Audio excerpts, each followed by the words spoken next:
Plants. Let's talk about it. A ton of my plants would do really badly, if not die, over the winter if I didn't have grow lights. So this is an episode all about grow lights. There's a lot of grow lights. A lot of people who grow indoor plants use grow lights. I myself have used a ton of grow lights. And you're going to see different spectrums of lights. You'll see blue, red, white, ultraviolet. You see all these things of like, what's full spectrum? What's this and what's that? And so this is going to briefly go over those things, but at the same time, go over why those colors are and what they do, and then the different LED grow lights that you can use indoors. And these are not industrial. I'm not talking about grow lights that are going to be used for a farm. I'm just talking about ones that are going to be used indoors. So for color basics, blue, those are LED lights that are in the 420 to 480 nanometer range of the blue spectrum. They're ideal for vegetative growth and create tall, leafy plants. The strong blue light is not very helpful during the flowering phase and can cause bushy plants without many buds. Red LEDs are in the 600 to 6800 nanometer range, and they're important during the flowering phase, and they will encourage budding. Much like the way that blue light doesn't help with flowering, too much red light will not help with vegetative phase. Now, white LEDs are a source of disagreement among growers as to their benefit during each phase, but if nothing else, they help you see inside the grow room and identify any problems that are not visible under red and blue. Generally, though, people indoors are not using only blue lights because they also have their home lights, so it's generally not going to be an issue that you can see the plant if you only have a blue or red or purple light. So ultraviolet light spectrum is not available in many LED lights, but it may be worth adding as many growers believe it assists in bud development and potency. Research has found that it could be beneficial to use ultraviolet light in short bursts when you are looking to increase THC production. Now, that would be for the marijuana plants. Now, what's happening with a lot of these grow lights, you'll see they're purple, and that's because they're using blue and red. So it's creating this purple light because they want the best of both worlds. They want somewhere in the middle. And then when you see full spectrum, that's the white. Those are the white lights. So here we go. And wattage, these are LEDs, so the wattage is not going to be equivalent at all to lumens. Lumens being how bright these are going to be compared to a tungsten incandescent light. It's going to be very different, or even do a CFL light that's going to be different. So I tend to not look at the wattage, although this is important for electricity. It's not going to tell you the lumen power.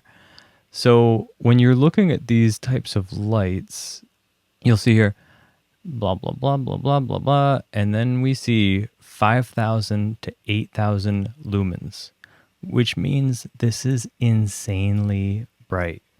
So a 60 watt incandescent light, we all kind of have that reference, is 800 lumens. Okay? This light is 5,000 to 8,000 lumens. This is intense. I have this light, and it is a beast. I love it. I put it right next to my peace lily, and I put it right next to a bunch of other plants, and it is amazing. But on the flip side, my place looks like an insane disco, which maybe you want that. I don't know. But when this goes on, you do not want to look at this like right in the eyes. It's going to melt your eyes. I'm not being serious, but it is actually very bright. So this is if you have something that you need to be 360, which I did because I wanted to put it kind of more in the center of the room and I wanted it to bounce around and hit more plants, then this is a great choice. And as far as what are you going to hold it in, I chose to put it in a lamp and then flipped it the other way. You can put it in, wherever you want, but know that this is really heavy. This is not light at all. It's a really heavy light. Okay, so anyway, this one I think is awesome. if you need something really intense. This one, really cool. Actually, I want to go to this first. So here, I use this one in my sunroom, and I actually have it in the bedroom, and I've grown over the winter with almost no outdoor light. I've grown with this light right over it. I've grown a white bird of paradise and a rubber tree. They did not at all grow as fast in any way as they would in actual sunlight. The bird of paradise was pretty stable. It slowly was growing, but it really wasn't shooting out a bunch of new stuff. It was just being stable. So if we look at the lumens on this, so this one doesn't say, but based on another model that's like this, it's 36 watts. Oh, also the abbreviation for lumens is LM. Okay, so here's an updated version of this light. It is 5,500 lumens, right? It's pretty bright. So this light will, this would do better than the other one. This one here, great, 36 watts. It's definitely less than 5,000, or I would say if it's a 36 watt and this is a 40 watt, maybe it's like around 4,000 lumens or something, 4,500 lumens. But this one's pretty bright. If I had used this one over a white bird of paradise or that rubber tree plant, it probably would have started shooting out more leaves and things like that. So I'm actually going to add this to my cart and buy it. Whoa! Gonna get that. This one's really great. I absolutely recommend it. This one's cool. It's not as powerful. This one also great. They get hot. The bases get really warm on this unit. The same thing with this one. These get really toasty. But then what's nice about this option is you can move it around. Look at that. So, for example, if I had this in my space where it's a sunroom, and in the winter it just doesn't get enough for all the types of tropical plants that are in there. So if I had that in there, then suddenly I could lift those up and it could be pointing toward the walls comparatively to what I currently have, which is that one full spectrum grow light. And it's shooting down, but it's kind of missing the sides. This would do that, which would be nice. But then you're going to miss the center. So pros and cons to that. What I like about the full spectrum grow light, especially in the sunroom, is in the wintertime, suddenly it feels like there is sunlight in there. So if it's really dark and it's just a gloomy day and the winters, you got those winter blues, it will feel like a small ray of sunshine that's in that room. So that's kind of what I vouch for full spectrum, is if you want a grow light that's for your plants and for yourself, go with full spectrum if it's going to be in a room that you're going to be in. But generally the full spectrum it's not as efficient as the blue or red, or even if you're combining those to have a purple looking light. Those more specific wavelengths are going to help a lot more with the efficiency. But but again, it looks really intense. So that's that one.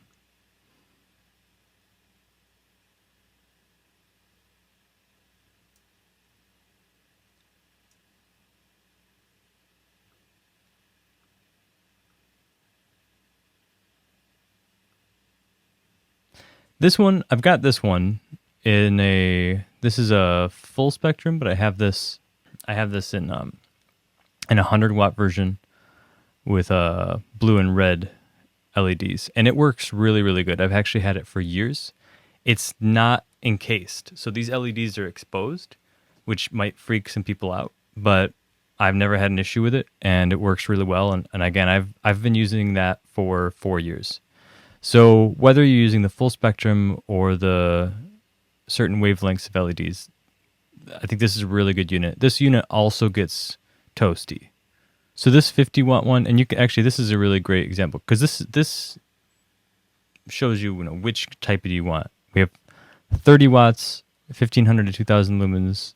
This 50-watt one, 2500 to 3200 lumens, and then you get bigger and bigger. Again, this is the one that I have, is the 100-watt, which is 4000 to 5000 lumens.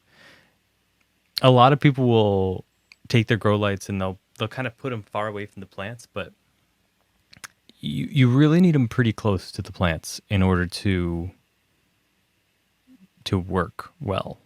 You can't just put a little grow light far from plants. They work within a few feet. So if I had a grow light that's 4000 to 5000 lumens, I really want it to be a few feet or a foot from those plants. I generally tend to put them further away because I'm just using them as supplemental light, because they do have some light from the windows. And in the summertime, there's a lot of light, but in the wintertime, not so much. So I use it to supplement the natural lighting. These ones are interesting. I would never want one of these ones. I had a friend who did buy one of these and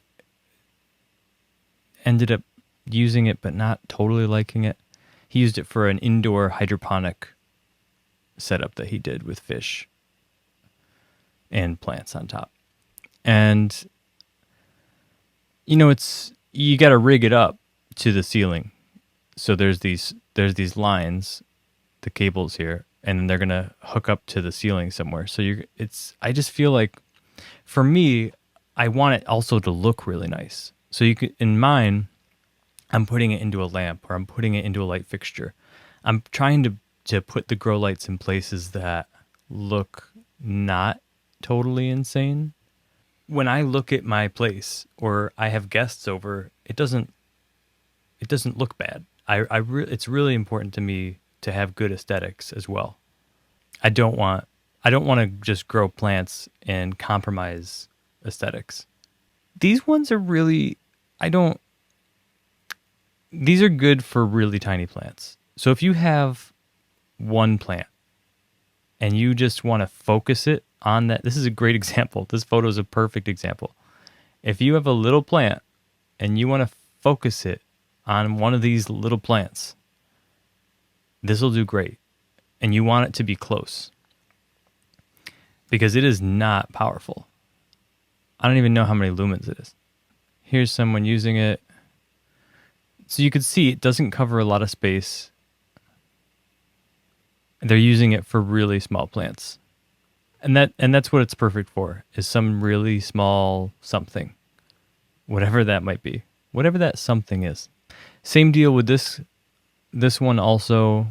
It's super cheap, which is great. So if you do have a small little plant, it's going to do well. This picture is a great example of, they're using it on this tiny plant.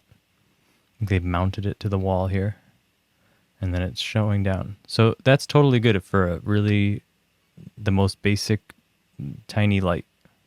This dual full LED plant grow tube light. Look at that thing. Whoa. This would definitely, I wouldn't put this in my home, but this would be for if you have a shelf and you have some plants and you want to put this in the shelf, and then that would work really well. A lot of people who are going to use this are going to be having shelving units. You could see it like that. These are really good examples of how they're being used. See, there's a shelving unit, and then it goes on top, and they're really using it to germinate. And then they're probably gonna sell those plants later. And again, here's the same one that I have. I really like this one. It's really solid. I already talked about this, so I don't think I need to say more about it, but it's basic and it works really well, and it's super strong for the price.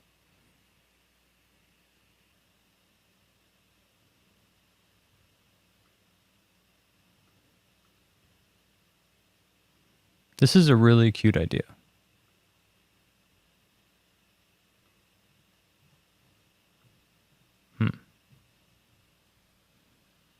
let's try and garden supply.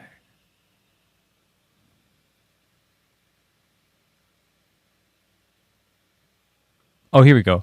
So this one, it says each bulb 6,400 K, 3,960 lumens, right? Remember that 360-degree purple light that I had? That one was, I think, 5,500 lumens. And then the other 100-watt light, I think, was near that.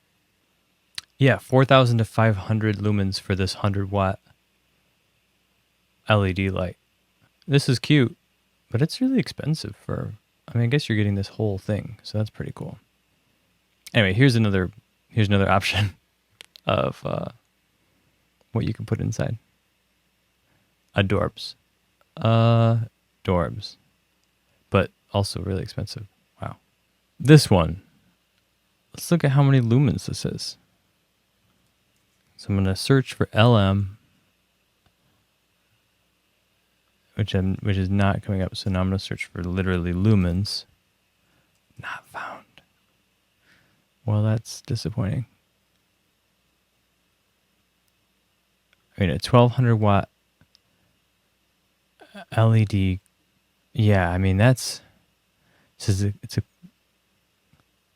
LED grow light actual power is. I mean, this seems like it'd be super strong. So my buddy had one of these, and he said it was blinding. Like he just couldn't use it. It was just too much for him. Again, this is one of those ones where it's what are you doing? And you also have to attach this to a ceiling. Like you have a ceiling mount. You can see like on this photo that it's mounted by cables.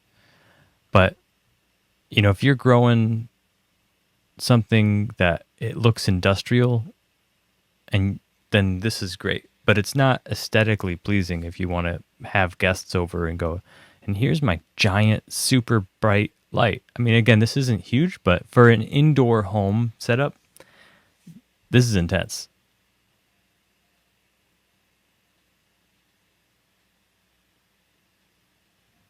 It's fancy video.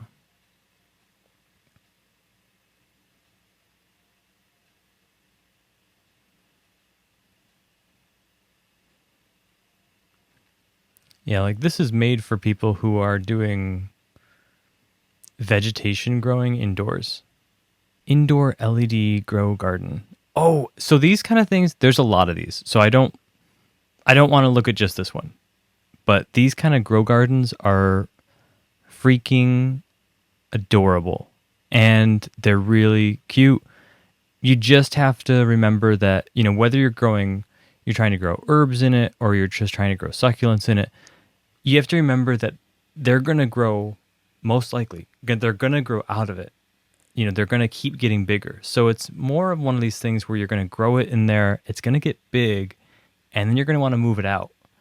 A lot of people will tend to grow things in these types of small indoor planters and then want it to keep growing for a long time. And that can happen, but it'll keep getting bigger. So that's just, there's a certain amount of time that you might want to just like trim it and make a cutting and then start the cycle up again. But these are really cute, and these actually do work really well for exactly what they're meant for. And there's a lot of these ones that like this that use a hydroponic system, and then it makes it really simple, really clean, and really easy. But they're not going to live forever in this thing, because you would need to have minerals and whatever else, which there is feed that you can put into these units. So you can see online there'll be like a little packet, and then you can put that in so that they have the nutrients that they need. But if you're only putting water in always and that's it, photosynthesis isn't going to do everything for them. They do need other nutrients, which they normally get from soil and from plant food. That's those. There's a lot of LED lights. There's a lot of options that are out there. if you, comment with what you want to see next on this, and what you have questions about. For me, when I have a grow light, I really want it to look good when it's off, so people aren't going, "What's that crazy thing?" And when it's on, to still look aesthetically nice. I don't want it to look like I'm in a warehouse, or I'm in a grow chamber or a grow room or something. I want it to look classy.